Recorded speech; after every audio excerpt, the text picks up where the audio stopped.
உங்களுடைய சந்தர்ப்பத்திலே நாங்கள் பெரும் மகிழ்ச்சி அடைகிறோம். மெய்யாகவே நம்முடைய தேசத்தில் ஆண்டவர் மாற்றத்தை உண்டு பண்ணி கொண்டிருக்கிறார். நம்முடைய எல்லா ஜபங்களையும் விண்ணப்பங்களையும் கேட்டு முற்றிலுமாக அந்த தேசத்தில் ஆண்டவர் இந்த கொரோனா கொலை நோயை ஆண்டவர் முற்றிலுமாக விலகி கொண்டிருக்கிறார். மெய்யாகவே 144 தடை உத்தரவு முற்றிலுமாய் மாறி நாங்கள் எல்லாரும் சேர்ந்து ஆலயத்துக்கு வந்து நாம் தேவனை ஆராதனை செய்ய போகிறோம். அல்லேலூயா. இந்த ஓய்வு நாள் பரிசுத்தமான இந்த காலை வேளை ஆராதனை கர்த்தர் ஆசீர்வதிக்கும்படியாக நாம் ஜெபிப்போம். ஜெபித்து இந்த ஆராதனை நாம் ஆரம்பிப்போம். எங்கள் மகா இருக்கும் நல்ல பிதாவே, நன்றி செலுத்துகிறோம். ஆண்டவரே, அந்த ஓய்வு நாள் பரிசுத்தமான இந்த காலை வேளை ஆராதனை கருத்தில் ஒப்புக் கொடுக்கிறோம். ஆண்டவரே, ஆராதனை ஒவ்வொரு பொருட்களும் பரிசுத்த ஆவியானவர்களோடு இடைப்படுவீர்கள். ஆண்டவரே, உங்களுடைய தெய்வீக வல்லங்களை பிரசனத்தை நாம் உணர வேண்டும். அப்பா ஆண்டவரே, சப்பா ஆண்டவரை வீடியோ பார்க்கிற ஆண்டவரை ஒவ்வொரு ஜனங்கள் அப்பா உங்களுடைய தெய்வீக ஆண்டவரே உங்களுடைய வல்லங்களை பிரசனத்தை உணர்ந்து கொள்ளும்படியாக ஜெபிக்கிறோம். ஆண்டவரே, ஆண்டவரே பரிசுத்த ஆவியானவரே, நீரே என்னோடு நீர் ஆளுகை செய்கிற ஒவ்வொரு பகுதியிலும் ஆண்டவரே உங்களுடைய தெய்வீக வல்லங்களை பிரசனம் வெளிப்பட வேண்டுமா ஜெபிக்கிறோம். ஆண்டவரே, ஹல்லேலூயா. எல்லாவற்றையும் ஆழத்தில் ஒவ்வொரு பாதத்தில் அர்ப்பணித்து ஒப்புக் கொடுக்கிறோம். இயேசுவின் மூலத்திற்கு நல்ல பிதாவே, ஆமென். ஹல்லேலூயா. எல்லாரும் சேர்ந்து ஒரு பாடலை சேர்ந்து நாம் பாட போகிறோம். இந்த கல்லின் மேல் சபையை கட்டுவேன், பாதாளத்தின் வாசல் அதை மேற்கொண்டு வருகிறேன். ஆமென். மத்திய எழுதின சுவிசேஷத்தில் 16ஆம் அதிகாரம் 18வது வசனத்தை நாம் படிக்கிறோம்.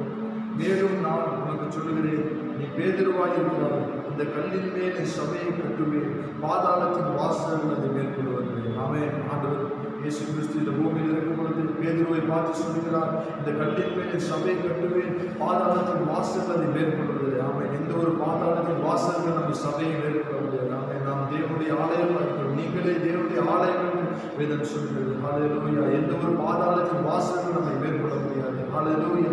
என்று சொன்னால் தேவன் நம்முடைய சுய ரத்தத்தை சிந்தி விலைக்கிரயமாய் கொடுத்து நம்மளை வாங்கியிருக்கிறார். ஹல்லேலூயா. எல்லாரும் சேர்ந்து இந்த பாடலை பாடுவோம். இந்த கல்லின் மேல் சபையை கட்டுவேன், பாதாளத்தின் வாசல் அதை மேற்கொள்கிறது. சேர்ந்து பாடி அன்னுடைய நாமத்தை மேம்படுத்துவோம். இந்த கல்லின் மேல் சபையை கட்டுவேன், பாதாளத்தின் வாசல் அதை மேற்கொள்கிறது. இந்த கல்லின் மேல் சபை கட்டுவேன், பாதாளத்தின் வாசல் அதை மேற்கொள்ளாதே. இந்த கல்லின் மேல் சபை கட்டுவேன், பாதாளத்தின் வாசல் அதை மேற்கொள்ளாதே. சபையின் தலைவர் இயேசுவே, மூளைக்கு தலைக்கல் இயேசுவே. சபையின் தலைவர் இயேசுவே, மூளைக்கு தலைக்கல் இயேசுவே.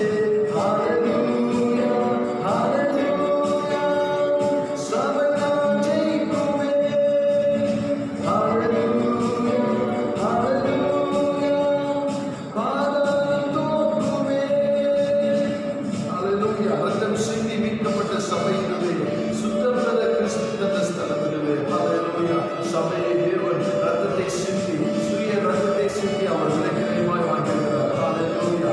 ஆமென். ரத்தம் சிந்தி மீட்கப்பட்ட சபை இதுவே, சுத்தம் பெற கிறிஸ்து தந்த ஸ்தலம் இதுவே. ரத்தம் சிந்தி மீட்கப்பட்ட சபை இதுவே, சுத்தம் பெற கிறிஸ்து தந்த ஸ்தலம் இதுவே.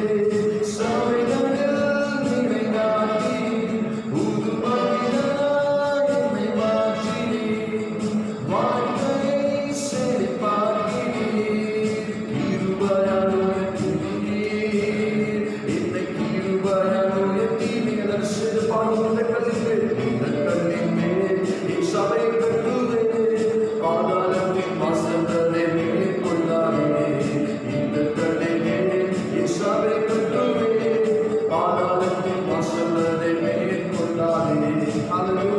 ஜபத்தினால் கட்டப்பட்ட சபை குடும்பமாய்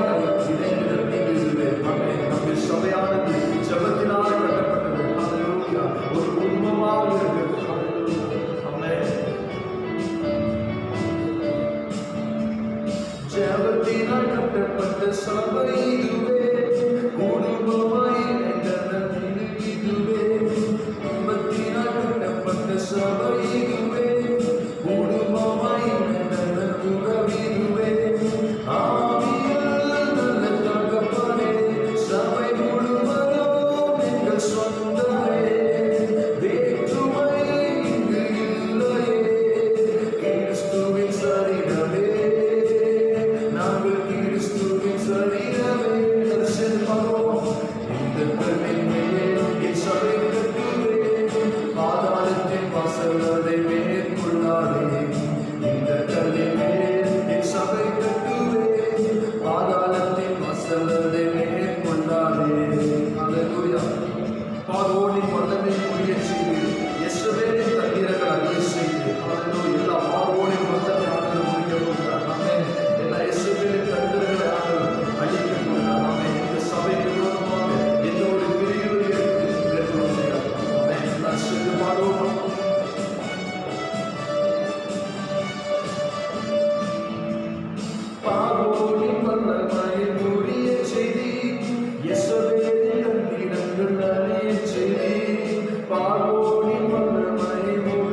கல்லை மேற்கொள்ளாதே, இந்த கல்லின் மேல் என் சபை கட்டுவே, பாதாளத்தின் வாசல் அதை மேற்கொள்ளாதே. சபையின் தலைவர் இயேசுவே, மூளைக்கு தலைவர் இயேசுவே, சபையின் தலைவர் இயேசுவே, மூளைக்கு தலைவர் இயேசுவே. ஹல்லேலூயா, ஹல்லேலூயா, சபைதான் ஜெயிக்குமே. ஹல்லேலூயா, ஹல்லேலூயா, பாதாளம் தோற்குமே. ஹல்லேலூயா, ஆமென். யாகவே ஆண்டவர் நம்முடைய சபையை, ஆண்டவர் இந்த பாதாளத்தின் வாசல்கள் மேற்கொள்ளாதபடி நம்முடைய சபையை ஆண்டவர் தேவன் பாதுகாப்பார். ஹல்லேலூயா. இன்னொரு பாடலை செய்து நாம் பாட போகிறோம். நன்றி செய்து பாடல் பேசு சபையை பேசு. ஆமென். இந்த நாட்களில் நாம் தேவனை குறித்து, அவருடைய சுவிசேஷத்தை குறித்து நாம் பேசக்கூடிய நாட்கள் இருக்கிறது. ஹல்லேலூயா. அறியாத தேவனை பற்றி, அறியாத ஜனங்களுக்கு இயேசுவை பற்றி நாம் பேசுகிறோம். ஹல்லேலூயா. இந்த பாடலை செய்து பாடுவோம். பேசு சபையே பேசு.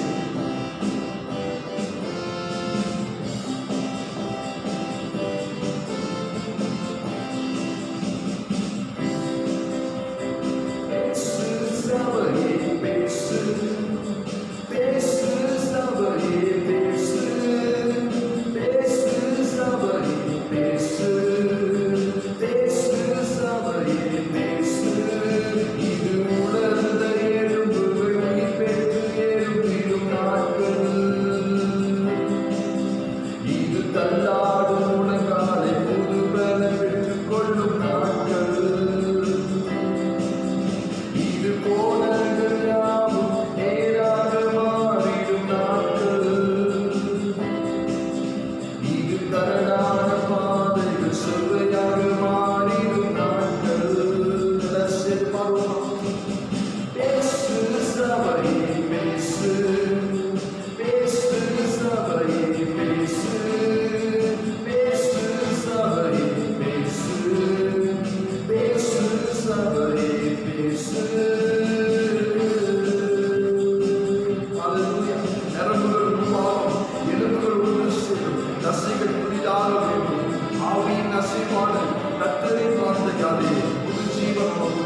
சேரக்கூடாத ஒளியிலே வாசம் செய்கிற தேவனா இருக்கிறார். ஹalleluya.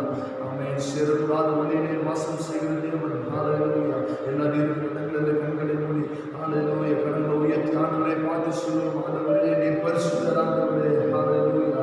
நீ சேனைகளின் கர்த்தர், நீ பரிசுத்தராய் இருக்கிறீர் ஆண்டவரே. ஹalleluya. ஒருவரும் சேரக்கூடாத ஒளியிலே வாசம் செய்கிறவரே உம்மை நாங்கள் ஆராதிக்கிறோம் அப்பா. ஹalleluya. உம்மை நாங்கள் துதிக்கிறோம் ஆண்டவரே. ஹalleluya. எல்லாரும் சொல்லுவோமா?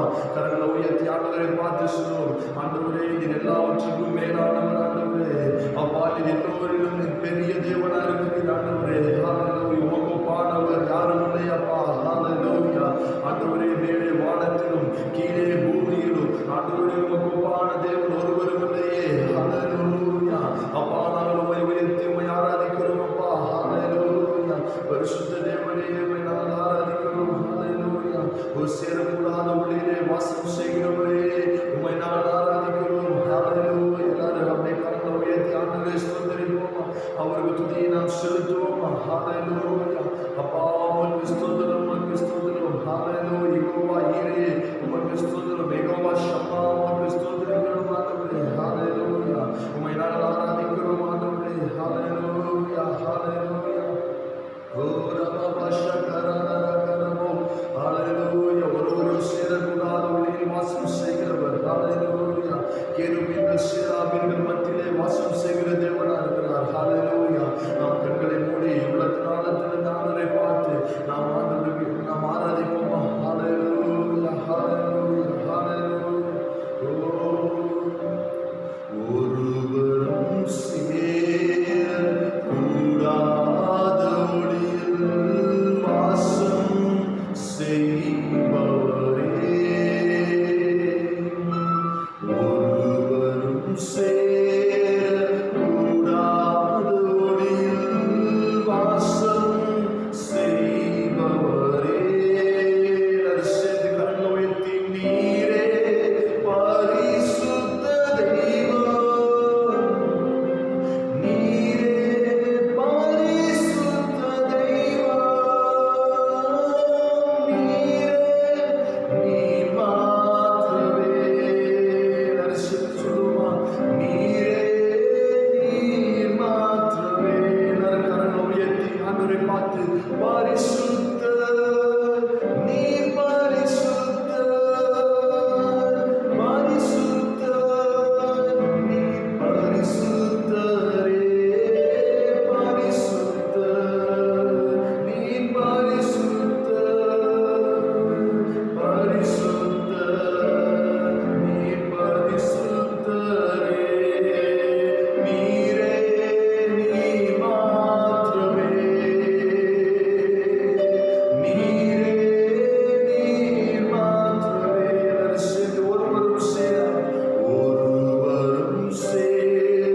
சேரக்கூடாத ஒளியில் வாசம் செய்பவரே. ஒருவரும் சேரக்கூடாத ஒளியில் வாசம் செய்பவரே. நீரே பரிசுத்த தெய்வம். நீரே பரிசுத்த தெய்வம். நீர் மாத்திரமே. நீரே நீர் மாத்திரமே. ஹalleluya. எத்தனை பேர் சொல்ல முடியும்? ஆண்டவரே நீர் பரிசுத்தர் ஆண்டவரே. ஹalleluya. அப்பா நீர் பரிசுத்தர் ஆண்டவரே. ஹalleluya. வேதம் சொல்லுகிறது ஹalleluya. நான் பரிசுத்தராய் இருக்கிறது போல நீங்களும் பரிசுத்தராய் இருங்கள் என்று ஆண்டவர் சொல்கிறார். ஹalleluya. ஆமென். இஸ்ரவேல் ஜனங்களை பார்த்து ஆண்டவர் சொன்னார் இல்லையா? இன்றைக்கு உங்களை பரிசுத்தம் பண்ணிக் கொள்ளுங்கள், நாளைக்கு கர்த்தர் உங்கள் நடுவிலே அற்புதங்களை செய்வார் என்று சொன்னார். ஹalleluya. ஆமென். அவர் பரிசுத்தம் உள்ள தேவனா இருக்கிறார். ஹalleluya. நம்முடைய வாழ்க்கையில அவர் பரிசுத்தத்தை விரும்புகிற தேவனா இருக்கிறார். ஹalleluya. எத்தனை பேர் ஆண்டவரை உண்மையாக ஆராதிக்க போகிறீர்கள்? கரங்களை உயர்த்தி சிங்காசனத்தில் விற்றிருக்கிற தேவனை நாம் உயர்த்தி ஆண்டவரை நாம் ஆராதிக்கிற இந்த வேளையில மெய்யாகவே தேவனுடைய வல்லமையுள்ள பிரசன்னம் உங்களை நிரப்ப போகிறது. ஹalleluya. தேவ வல்லமையோடு நிரப்ப போகிறது. ஹalleluya. எல்லாரும் சேர்ந்து ஹalleluya. ஓ ரபா ஷகரா. ஓ உயர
ஹalleluya. பரிசுத்த ஆவியானவரே நீர் இடைப்படுவீராக ஆண்டவரே. ஹalleluya.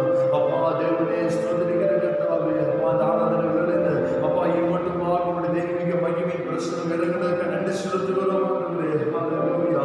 அப்பா நான் உன்னை விட்டு விலகுவதும் இல்லை, உன்னை கைவிடுவதும் இல்லை என்று சொன்னீர் ஆண்டவரே. ஹalleluya. பலம் கொண்டு திடமனதாய் என்று யோசுவாவை பார்த்து நீ சொன்னீர்கள் ஆண்டவரே. ஹalleluya. அப்பா ஒவ்வொரு ஜனங்களை பார்த்து நீ சொல்லுவீராக, பயப்படாதே நான் உன்னுடனே இருக்கிறேன், திகையாதே நான் உன் தேவன், நான் உன்னை பலப்படுத்தி உனக்கு சகாயம் பண்ணுவேன், என் நீதியின் வலது கரத்தில் நான் உன்னை தாங்குவேன் என்று சொல்லுவீராகப்பா. ஹalleluya. அப்பா அந்த ஆராதனை வேளை மட்டுமாக அப்பா தேவனே உடைய ஜனங்களுக்கு ஆசீர்வாதமாய் இருந்ததுக்கு நன்றி செலுத்துகிறோம் ஆண்டவரே. ஹalleluya. மீதியான நேரங்களில் உங்கள் கரத்தில் ஒப்பு கொடுக்கிறோம் ஆண்டவரே. எல்லாவற்றையும் தாழ்த்தி கரத்தில் ஒப்பு கொடுக்கிறோம். இயேசுவின் மூலமாக நல்ல பிதாவே. ஆமென்.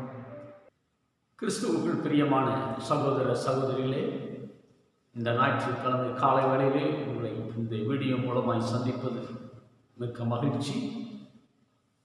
இந்த ஊரடங்கு ஆரம்பித்து கிட்டத்தட்ட 2 மாதங்கள் ஆகின்றது. 2 மாதமாக நாம் சபையிலே ஆராதனை வைக்க முடியவில்லை. ஆனாலும் வரப்போகிற நாளிலே ஆண்டவர் இந்த தடையெல்லாம் மாற்றி சபை கூடி வர கர்த்தர் நம்மளுக்கு அனுக்கிரகம் பண்ணுவாராக. வேதம் சொல்லுகிறது, அவரை நோக்கி பார்த்த முகங்கள் பிரகாசம் அடைந்தது, அந்த முகங்கள் வெட்கப்பட்டு போவதில்லை. ஒருபோதும் நீங்கள் வெட்கப்பட்டு போவதில்லை. உங்கள் விசுவாசமே உலகத்தை ஜெயிக்கிற ஜெயம். தொடர்ந்து நாம் விசுவாசிப்போம், நம்முடைய ஜெபங்களில் அதிகமாக ஜெபிப்போம். கொரோனா வைரஸ் நம்ம எல்லாருடைய ஜெபத்தை கேட்டு மிக குறைந்து அநேக இடங்களில் கிரீன் சிக்னல் காணப்பட்டு அநேக இடங்களில் தளர்வு ஏற்படுத்தி கொண்டிருக்கின்றது. குறிப்பாக சென்னைக்காக நீங்கள் ஜெபிக்க வேண்டும், மும்பைக்காக ஜெபிக்க வேண்டும், மகாராஷ்டிராக்காக ஜெபிக்க வேண்டும். இந்த வட மாநிலங்களிலே இந்த கொரோனா தொற்று அதிகமாய் கொண்டிருக்கின்றது. ஆகினால் அந்த பகுதிக்காக ஜெபிக்கின்ற தேவ பிள்ளைகள், கான்ஃபரன்ஸில் ஜெபிக்கிற தேவ பிள்ளைகள் குறிப்பாக நீங்கள் இதுக்கெல்லாம் அதிகமாய் நாம் ஜெபிக்க வேண்டும். வரப்போகிற எழுப்புதலுக்காக நாம் ஜெபிக்க வேண்டும். கர்த்தர் பெரிய காரியங்களை செய்வாரா? இந்த நாளில் தேவனாய் கர்த்தருடைய வார்த்தை ஆசீர்வதிக்கும்படியாக இந்த கொரோனா கிரிகள் தேசத்தில் முற்றிலும் அழிக்கப்படும்படியாக நம்ம எல்லாரும் கண்களை மூடி ஜெபிப்போம். எங்கள் மகா கிருபையின் இறக்க இந்த நல்ல ஆண்டவரே, கடைசி நாட்களில் ஆண்டவரே பஞ்சங்களும் கொள்ளை நோய்களும் வரும் என்றுடைய வேத வசனத்தின்படி ஆண்டவரே இந்த நாளிலும் இந்த கொரோனா என்கிற வைரஸ் ஆண்டவரே உலகமெங்கிலும் இருக்கிற ஜனங்களை அநேக ஆண்டவரை பலவீனப்படுத்தி அநேக வியாதிகளை மறித்து கொண்டிருக்கிற இந்த நேரங்களில் ஆண்டவரை நாங்கள் பாரப்படுகிறோம். அன்றைக்கு சிறுவீடு ஜனங்களுக்குள் வாதை வந்த பொழுது ஆர்வம் தூப கலசை எடுத்து மறித்தவர்களுக்கும் உயிரோடு இருக்கிறவர்களுக்கு முன்பதாக நின்று உம்மை நோக்கி பார்த்த போது தேவனே வாதை நிறுத்தப்பட்டதை போல இன்றைக்கு திறப்பின் வாசலில் ஏராளமான ஜனங்கள் ஆண்டவரை இருந்து துதித்து ஆண்டவரை இந்த வைரஸ் அழிக்கப்படியாக தன்னை தாழ்த்தி அர்ப்பணித்து ஜெபித்துக் கொண்டிருக்கிறார். தேவரே, இந்த ஜபத்தை கேட்டு இம்மட்டும் அற்புதத்தை செய்த தெய்வம் வரப்போகிற நாளிலே இந்த கொரோனா அறிகுறி எங்குமில்லாதபடி கர்த்தர் மாற்றுவீராக. அந்த நாட்களில் ஆண்டவரே பூமி எங்கும் ஆண்டவரே ஸ்தோத்திரம் அப்பா, உம்முடைய வல்லமை நிறைந்திருந்தே நாங்கள் பார்க்கிறோம் அப்பா. ஆலையிலுடைய சமுத்திரம் ஜலத்தினால் நிறைந்திருப்பதைப் போல தேவ மகிமை பூமி எங்கும் நிறைந்திருக்குன்னு சொன்னீங்களே. உம்முடைய வார்த்தையின்படி கர்த்தர் அற்புதங்களை செய்கிறார். தேவரே, இந்த தேவ வார்த்தைகளை நீர் எங்களுக்கு ஆசீர்வதித்து தார். நன்மையினால் நிரப்பும் ஆண்டவரே. கூடிய விரைவில் 144 தடை சட்டம் மாற ஆராதனையெல்லாம் நடக்கப்பட கர்த்தர் அனுக்கிரகம் பண்ணும்படி ஜெபிக்கின்றோம். இயேசுவின் நாமத்தில் பிதாவே, ஆமென். இந்த நாளிலே கர்த்தருடைய வார்த்தைக்கு நேராக நாம் கடந்து செல்வோம். ஏசாயா தீர்க்கதரிசியின் புஸ்தகம் 58ஆம் அதிகாரம் 11வது வசனத்தில் அழகான ஒரு வாக்குத்தத்தத்தை ஆண்டவர் நமக்கு கொடுத்திருக்கிறார்.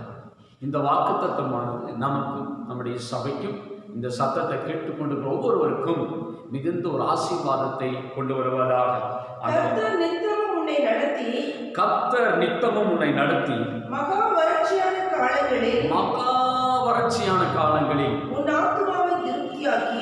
ஆத்துமாவை திருப்தியாக்கி உன் எலும்புகளை உள்ளதாக்குவார். எலும்புகளை நினமுள்ளதாக்குவார். நீ நீர்ப்பாய்ச்சலான தோட்டத்தைப் போலவும் நீ நீர்ப்பாய்ச்சலான தோட்டத்தைப் போலவும் வற்றாத நீரூற்றைப் போலவும் இருப்பாய். வற்றாத நீரூற்றைப் போலவும் இருப்பாய்.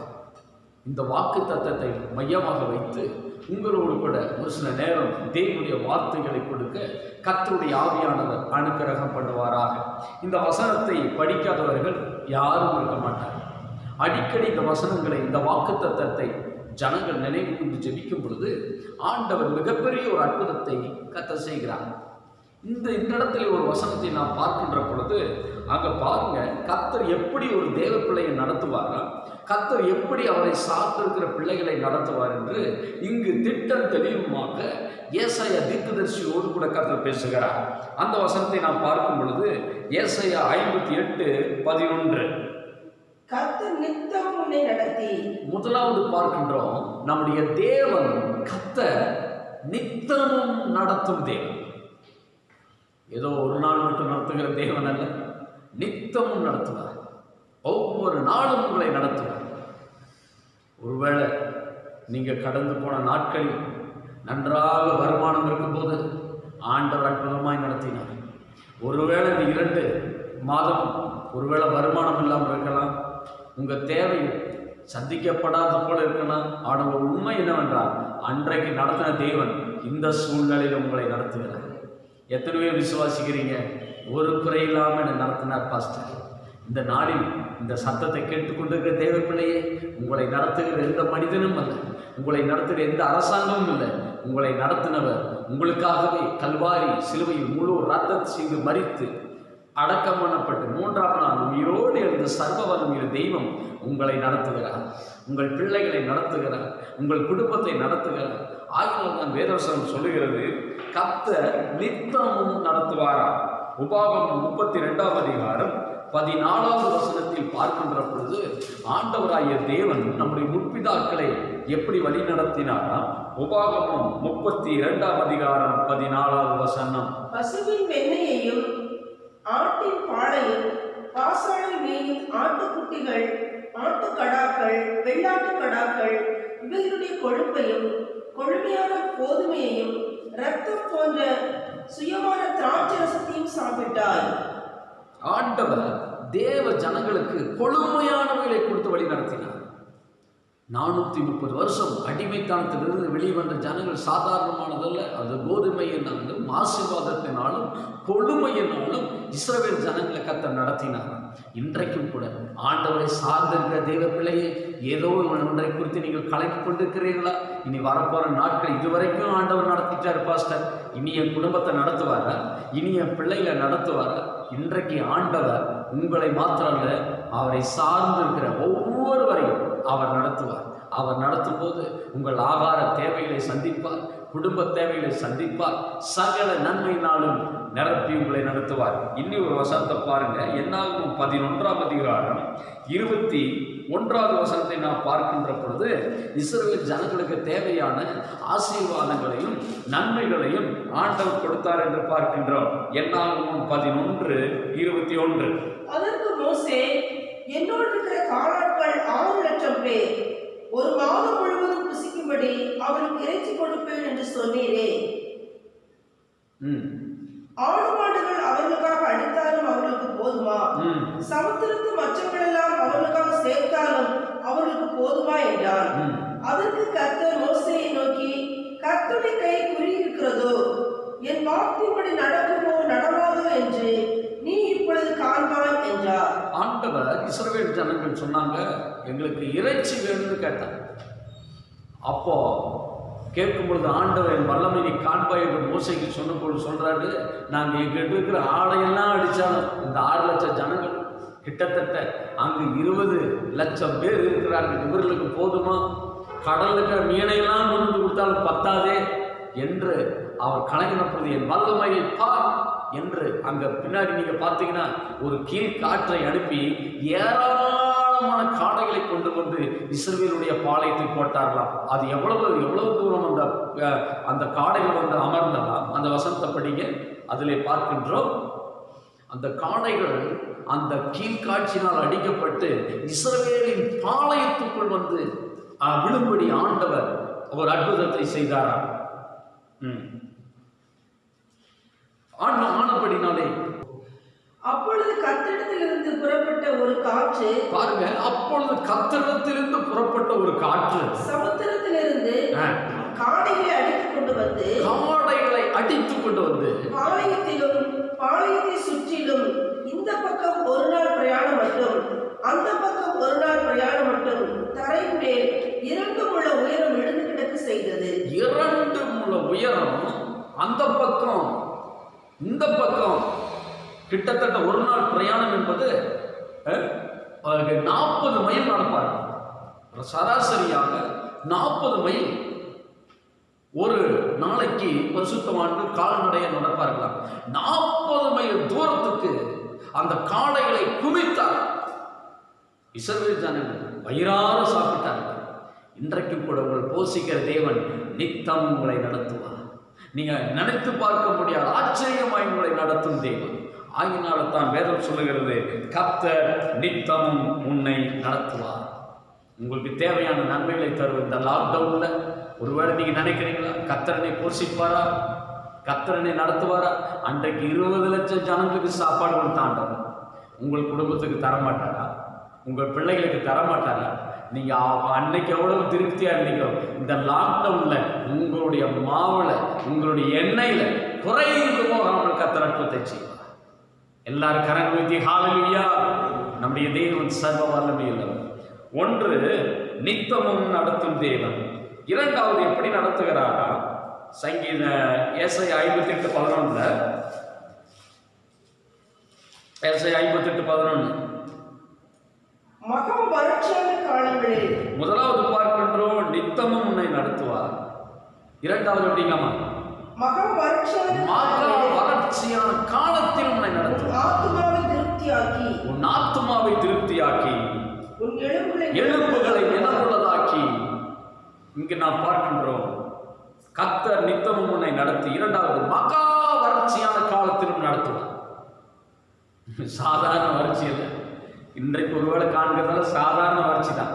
இனி வரப்போற நாட்களில் வேத வாக்கியம் நிறைவேறும்படி பஞ்சகாலம் வரப்போது. மகா வறட்சியான காலம் வந்தாலும் கர்த்தர் உங்களை நடத்துவார். மகா வறட்சினா ஒண்ணுமே இருக்க, ஒன்று பார்க்க முடியாது. ஆனா அப்படிப்பட்ட ஒரு சூழ்நிலை வந்தால் கூடி சொல்லுகிறது, மகா வறட்சியான காலங்களில் உங்களை நடத்துவேன் என்று வாக்கு கொடுக்கிறார். பஞ்ச காலத்தில் உங்களை நடத்துவார். ஒரு பஞ்ச காலத்துல தேவனுடைய பிள்ளையை ஆண்டவர் எப்படி நடத்துவாரா? அதுல ஒரு வசனத்தை பார்க்கின்றோம். நீதிமொழிகள் 10:3 பார்க்கின்றோம். நீதிமானை கர்த்தர் வறட்சியான காலங்களிலும் நடத்துவாரா? ஏன்னா நானும் நீங்களும் ஆராதிக்கிற ஆண்டவர் சாதாரணமானவர் அல்ல, அவர் சர்வ வல்லமையுள்ள தெய்வம். அவர் தான் சொல்லுகின்றார். நீதிமொழிகள் 10:3 கர்த்தர் நீதிமான்களை பசியினால் வருந்த விடார். கர்த்தர் நீதிமான்களை பசியினால் வருந்த விடார். எப்பேற்பட்ட சூழ்நிலையிலும் நீதிமான் என்றார் ஆண்டவராய் இயேசுவை சொந்த இரட்சகராய் ஏற்றுக்கொண்டு மூழ்கி ஞானஸ்தானம் எடுத்து கர்த்தருடைய கட்டளைகளை நியாயமாய் கைக்கொண்டு அவரை தேடுகிற ஒவ்வொருவரும் நீதிமான் தான். இன்றைக்கு கர்த்தர் உங்களை பார்த்து சொல்லுகிறார், மகனே நீ ஒரு நீதிமான், மகளே நீ ஒரு நீதிமான். உங்கள் வாயிலை திறந்து சொல்லுங்கள், நான் ஒரு நீதிமான். நீதிமானாய் கர்த்தர் உங்களை பார்க்கும்போது வேதம் சொல்லுகிற நீதிமானை கர்த்தர் பசியினால் வருந்த விட. மகா வறட்சியான பஞ்சம் வந்தால் அவர் நீதிமானை ஒருவோடு அவர் கைவிடுகிற தேவன் அல்ல. சங்கீதம் 33:19 ஒரு வசனத்தை நாம் பார்க்கின்றோம். கர்த்தர் எப்படி மகா வறட்சியான காலத்திலும் நடத்துவாரா? தமக்கு பயந்து, இங்க பாருங்க, தமக்கு பயந்து தமது கிருபைக்கு காத்திருக்கிறவர்களின் ஆத்துமாக்களை மரணத்துக்கு விலக்கி விடுவிக்கவும் பஞ்சத்தில் அவர்களை உயிரோடு காக்கவும். இங்க பாருங்க, பஞ்சத்தில் அவர்களை உயிரோடு காக்கவும் கர்த்தருடைய கண் அவர்கள் மேல் நோக்கமாய் இருக்கிறது. கர்த்தருடைய கண் அவர்கள் மேல் நோக்கமாய் இருக்கிறது.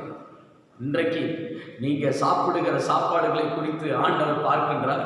என்ன பஞ்சகாலம் வந்தாலும் வேதவசனம் சொல்லுகிறது, பஞ்சகாலத்தில் ஒன்னே ஒன்று செய்யணுமா? கர்த்தருக்கு பயந்து இருக்கணும். கர்த்தருக்கு பயந்துட்டா போதும். ஆண்டு சொல்றாரு, கர்த்தருடைய நாமத்துக்கு பயந்து இருக்கிறவர்களை பஞ்சகாலத்தில் எப்படி காப்பாடுகலாமா? உயிரோடு காப்பார். இன்றைக்கு ஆண்டவர் உங்கள் தேவைகளை சந்திக்க வல்லவராய் இருக்கிறார். இன்றைக்கு ஒருவேளை பஞ்சகாலம் போல உங்களுக்கு தெரிகிறதா?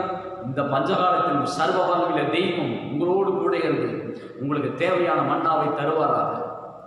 ஆண்டவர் இந்த பஞ்சகாலத்தில் உடனே கவனித்து பார்க்க சொல்லியிருக்கிறார்.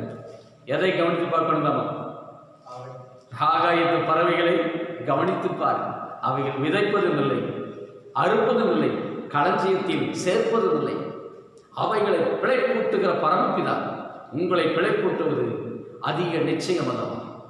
இன்றைக்கு உங்களை நடத்துவார். விசுவாசியுங்கள். ஆண்டவர் எப்படி நடத்துவார்? அவர் நடத்துவதில் எப்படி இருக்குமா? நித்தமும் நடத்துவார். மகாவறட்சியான காலத்திலும் உங்களை நடத்துவார். பழைய ஏற்பாட்டிலே ஒரு பக்தனுக்கு ஆண்டவர் அவருடைய வாக்கின்படி மழையும் பனியும் பெய்யாதிருக்கும் போது, கேரி தாற்றங்கண்டை ஒளிந்திருக்கும் போது, ஒரு பரிசுத்தமான காகத்தின் மூலமாய் அப்பமும் இறைச்சியும் கொண்டு வந்தார். அந்த பரிசுத்தவானுடைய பெயர் எலியா. இந்த எலியாவுக்கு கேரி தாண்டதுக்கு நேரம் ஒரு காக்கா வந்துச்சான். காலையில் வரும், சாயந்தரம் வரும். இறைச்சி அப்பம் கொண்டு வந்து அவனை நல்லா போசி. இந்த நாளில் என்னதான் வறட்சி வந்தாலும் உங்களை தேடி ஒரு காக்காயை கத்தர் அனுப்புவார். உங்களை தேடி ஒரு அற்புதம் உங்களை தேடி உங்கள் வீட்டை தேடி வரும், உங்கள் குடும்பத்துக்கு தேடி வரும். வேதம் சொல்லுகிறது, நீ விசுவாசித்தால் தேவனுடைய மகிமையை காண்பார். இன்றைக்கு அந்த மகிமையை காணும்படி கர்த்தர் உங்களை ஆசீர்வதிப்பாராக. அருமையான தேவ பிள்ளையே, ஆண்டவருடைய நடத்துதலை குறித்து இந்த வார்த்தை உங்களோடு பேசிக் கொண்டிருக்கிறார். நித்தமும் நடத்தும் தேவன் மகாவறட்சியான காலங்களிலும் உங்களை நடத்துவார். அவர் அற்புதமாய் நடத்தி ஆச்சரியமாய் நடத்துவார். இப்படியெல்லாம் கர்த்தர் உங்களை நடத்தும் பொழுது லூக்கா 6ஆம் அதிகாரம் 38வது வசனத்தை நாம் பார்க்கின்ற பொழுது, இஸ்ரவேல் ஜனங்களை கர்த்தர் நடத்தின தேவன் புதிய ஏற்பாட்டிலே தம்முடைய ஜனங்களை பார்த்து கர்த்தர் சொல்ல ஒரு வார்த்தையை நாம் பார்க்கின்றோம். லூக்கா சுவிசேஷம் 6ஆம் அதிகாரம் 38வது வசனம். கொடுங்கள் அப்பொழுது உங்களுக்கு கொடுக்கப்படும். கொடுங்கள் அப்பொழுது உங்களுக்கு கொடுக்கப்படும். அமுக்கி குலுக்கி சரிந்து விழும்படி நன்றாய் அளந்து, சரிந்து விழும்படி நன்றாய் அளந்து உங்கள் மடியில் போடுவார்கள். உங்கள் மடியிலே போடுவார்கள். இந்த வறட்சியான காலத்தில் உங்களுக்கு கர்த்தர் கொடுக்க போறார். ஆண்டவருக்குன்னு நீங்க கொடுக்கும் பொழுது ஆண்டவர் திருப்பி உங்களுக்கு கொடுக்கும்போது எப்படி கொடுப்பாரா? அதுல ஒரு 3 அனுபவத்தை சொல்லுகிறார். எப்படி கொடுப்பாரா? முதலாவது அமுக்கி குலுக்கி, அப்புறம் என்னங்கம்மா? குலுக்கி சரிந்து விழும்படி நன்றாய். பல நேரங்களில் உங்களுக்கு வர்ற பொருட்களை, தானியங்களை நல்லா அமுத்தி வைப்பீங்க. அரிசியெல்லாம் பெட்டியில் நல்லா அமுத்தி வைப்பீங்க. அப்புறம் இன்னும் கொஞ்சம் அரிசி மீதி இருக்குது, எப்படி கொட்டுறதுன்னு தெரியாது. அப்புறம் என்ன பண்ணுவீங்க? நல்லா குலுக்குவீங்க. குலுக்கும் போது அது கொஞ்சம் கூடி கேப் இல்லாமல் நல்லா அந்த தானியம் செட் ஆனால் மேலே கொஞ்சம் இடம் வரும். மறுபடியும் போட்டுருவோம், மறுபடியும் அமுக்கி குலுக்கி, அப்புறம் எப்படிங்கம்மா? சரிந்து விழுமா, நிரம்பி வடியும். உங்கள் வண்டியில் ஆண்ட நிரம்பி வடியும். இந்த லாக்டவுன் பீரியடில் ஆசீர்வாதம் உங்களுக்கு நிரம்பி வடியும். பாஸ்டர், இதெல்லாம் நடக்குமா அப்படின்னு நிறைய பேர் பார்க்குறீங்க. கட்டாயம் கர்த்தர் உங்களை ஆசீர்வதிக்க போகிறார். நிரம்பி வழியும்படி கர்த்தர் ஆசீர்வதிப்பார். பொருளாதார நிரம்பி வழியும். வேதம் சொல்லுகிறது, ஆண்டவர் தேவ ஜனங்களை நடத்துகின்றாரா? நித்தமும் உன்னை நடத்தி மகாவறட்சியான காலங்களிலும் உன் ஆத்மாவை ஆண்டவர் எப்படி நடத்துவாரா? அந்த வசனத்தை படிங்க. ஏசாயா 58:11. கர்த்தர் நித்தமும் உன்னை நடத்தி, எல்லாரும் இந்த வாக்குத்தத்த வசனத்தை எடுத்துங்க. கர்த்தர் நித்தமும் உன்னை நடத்தி மகாவறட்சியான காலங்களில் உன் ஆத்துமாவை திருப்தியாக்கி. மூன்றாவது எப்படி பண்ணுவாரா? உன் ஆத்துமாவை திருப்தியாக்கி நடத்துகிறதே. பல நேரங்கள்ல நம்ம சரீரத்தை மாத்திரம் திருப்தியாக்குறவரால ஆத்துமாவை கர்த்தர் என்ன பண்ணுகிறாரா? திருப்தியாக்குகிறார். உன் ஆத்துமா சோர்ந்து போய் விட்டதா? ஒருவேளை உங்களுடைய ஆத்துமாவில் பலம் இல்லாமல் இருக்கிறீர்களா? உங்க உள்ளான மனுஷன் சோர்ந்து போய் இருக்கின்றானா? சரீரத்தை மாத்திரம் ஆகாரத்தை கொடுத்து திருப்தியாக்குகிற தேவன் அல்ல. பல நன்மைகளை கொடுத்து மாத்திரம் உங்களை திருப்தியாக்குறது உங்கள் ஆத்துமா. ஒருவேளை இந்த கால வேளையிலே சோர்ந்து போய் இருக்கின்றதா? ஆத்துமாவில் பலனற்று போய் வந்திருக்கிறீர்களா? பல சோதனைகள், பல பாடுகளுக்கு கண்டு ஆத்துமா வருத்தத்தோடு வந்திருக்கிறீர்களா? இன்றைக்கு ஆண்டு சொல்கிறான், ஆத்துமாவை நான் திருப்தியாக்க விரும்புகிறேன். ஆத்துமா திருப்தியாக வேண்டுமானால் தேவ பிள்ளைகள் ஒரு காரியத்தை செய்ய வேண்டும். ஆத்மா எப்படி ஆண்டவர் திருப்தியாக்கும்? ஆகாரத்தை கொடுத்து மாத்திரம் இல்லை, இந்த ஆத்மா திருப்தியாக வேண்டுமானால் தேவ பிள்ளைகள் எப்பொழுது தேவ பிள்ளை ஆத்மா திருப்தியாகும்னா, எல்லாத்துக்கும் தெரிந்த ஒரு வசனம் சங்கீதம் 1:1 வசனம் 2 வசனத்தை பார்க்கின்ற பொழுது நம்முடைய ஆத்மா எப்பொழுது திருப்தியாகும்? படிங்க. துன்மார்க்கருடைய ஆலோசனையில் நடவாமலும் பாவிகளுடைய வழியில் நில்லாமலும் பரியாசக்காரர் உட்காரும் இடத்தில் உட்காராமலும் கர்த்தருடைய வேதத்தில் பிரியமாயிருந்து. இந்த வசனத்தை எல்லாரும் படிங்க. கர்த்தருடைய வேதத்தில் பிரியமாயிருந்து இரவும் பகலும் அவருடைய வேதத்தில் தியானமாய் இருக்கிற மனுஷன் பாக்கியவான். அவன் நீர்க்காலில் ஓரமாய் நடப்பட்டு. இந்த வசனத்தை எல்லாரும் மனப்பாடமா சொல்லுங்க. அவன் நீர்க்காலில் ஓரமாய் நடப்பட்டு தன் காலத்தில் தன்கனியை தந்து இலையுதிராது இருக்கிற மரத்தை போல் இருப்பான். அவன் செய்வதெல்லாம் வாய்க்கும். அருமையான சகோதரா சகோதரி, அருமையான வாலிபர் தம்பி தங்கச்சி உடைய வாழ்க்கையில் கர்த்தர் சொல்லுகிறார், உன் ஆத்துமா திருப்தியாக வேண்டும். உன் ஆத்துமா வேத வசனத்தால் திருப்தியாக வேண்டும். தேவனுடைய வார்த்தையினால் உங்கள் ஆத்துமா திருப்தியாக வேண்டும். அதுதான் ஆவிக்குரிய திருப்தி. துதியினால் உன் ஆத்துமா நிரம்புவதாக.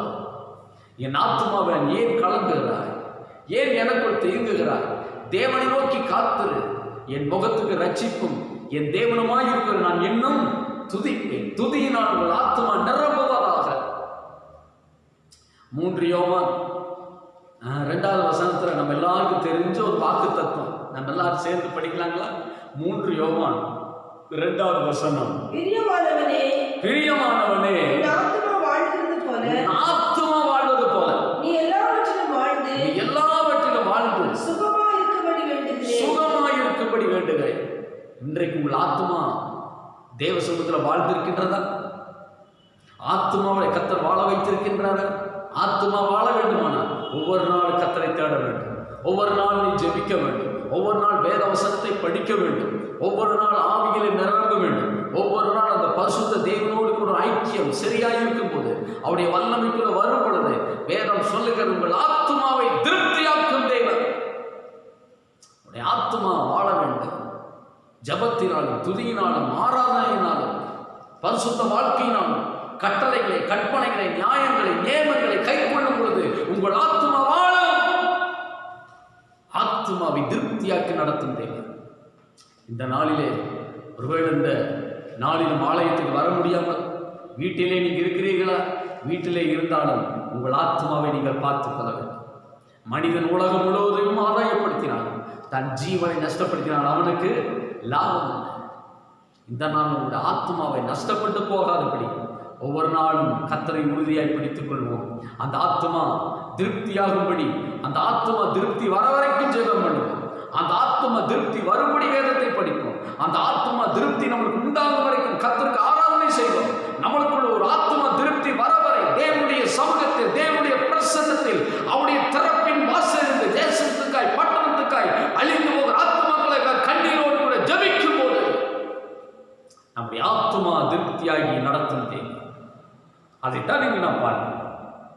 அதில் இந்த வசனத்தை பார்க்கின்றோம். ஏசாயா 58:11. கர்த்தர் நித்தமும் உன்னை நடத்தி மகா வறட்சியான காலங்களில் உன் ஆத்துமாவை திருப்தியாக்கி உன் எலும்புகளை என்னாக்குவார்கள்? நினமுள்ளதாக்குவார். நம்முடைய எலும்புகளெல்லாம் நினமுள்ளதாக இருக்க வேண்டும்.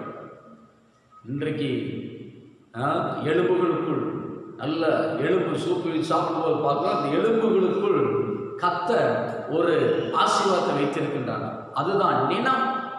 வேதம் சொல்லுகிற நினத்தையும் கொழுப்பையும் உண்டது போல நீர் என்னை திருப்தியாக்கி அந்த நினத்தையும் கொழுப்பையும் அந்த எலும்புகளுக்குள் வைத்திருக்கிறார். அதுதான் வேலை.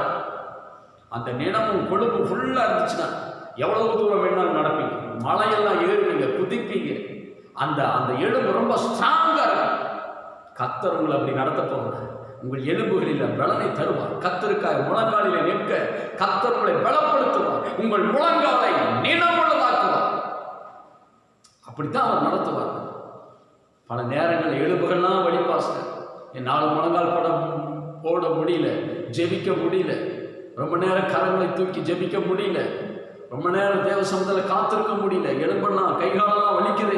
இந்த எலும்புகளை நினமுள்ளதாக்கும்படி ஆண்டவர் கல்வாரி சிலுவையிலே ஜீவனை கொடுத்தார். வேதவசனம் சொல்லுகின்றது, அவர் எலும்புகளை எல்லாம் எண்ணினார்கள். ஆண்டவருடைய எலும்புகள் முறிக்கப்படவில்லை, ஆனாலும் அந்த எலும்புகள் எல்லாம் எண்ணும்படியாக ஆண்டவருடைய சரீரம் பாதிக்கப்பட்டதாம். அதை குறித்து வேதத்தில் ஒரு வசனத்தை நாம் பார்க்கின்றோம். சங்கீதம் 22:17 ஒரு வசனத்தை பார்க்கின்ற பொழுது அங்கு தீர்க்க தரிசனமாக ஆண்டவர் அவருடைய பாடுகளை குறித்து சொல்லப்படுகிறது. என் எலும்புகளை எல்லாம் நான் எண்ணலாம், என் எலும்புகளை எல்லாம் நான் எண்ணலாம். அவர்கள் என்னை நோக்கி பார்த்து கொண்டிருக்கிறார்கள், அவர்கள் என்னை நோக்கி பார்த்து கொண்டிருக்கிறார்கள். வேதம் சொல்லி ஆண்டு சொல்றாரு, என் எலும்புகளை எல்லாம் என்னலாம் போல இருந்தது, வெளியே தெரிந்தது. வாரினால் அடிக்கும் போது சதைகள் பிற்கப்படும் பொழுது ஆண்டவருடைய எலும்புகள் வேதனைப்பட்டது. இன்றைக்கு அவர் வேதனைப்பட்டதுனால உங்கள் எலும்புகளை அவர் நினமுள்ளதாக்கி அவருடைய சமூகத்தின் முழங்காலில் நின்று ஜெபிக்க உங்கள் ஜபத்தை ஆண்டவர் கேட்பார், உங்களுக்கு ஒரு அற்புதத்தை செய்வார். அதுதான் ஆண்டவர் உங்கள் எலும்புகளை நினமுள்ளதாக்கி நடத்துவார். கடைசியாக அந்த வசனத்தை பார்க்கின்றோம். ஏசாயா 58:11 தான். படி. கர்த்தர் நித்தமும் உன்னை நடத்தி, கர்த்தர் நித்தமும் உன்னை நடத்தி மகா வறட்சியான காலங்களில் உன் ஆத்துமாவை திருப்தியாக்கி எலும்புகளை நினமுள்ளதாக்குவார். நீ நீர்ப்பாய்ச்சலான தோட்டத்தைப் போலவும், நீ நீர்ப்பாய்ச்சலான தோட்டத்தைப் போலவும், வற்றாத நீரூற்றை போலவும் இருப்பாய். வற்றாத நீரூற்றை போலவும். எப்படி ஆண்டவர் நடத்துவார்?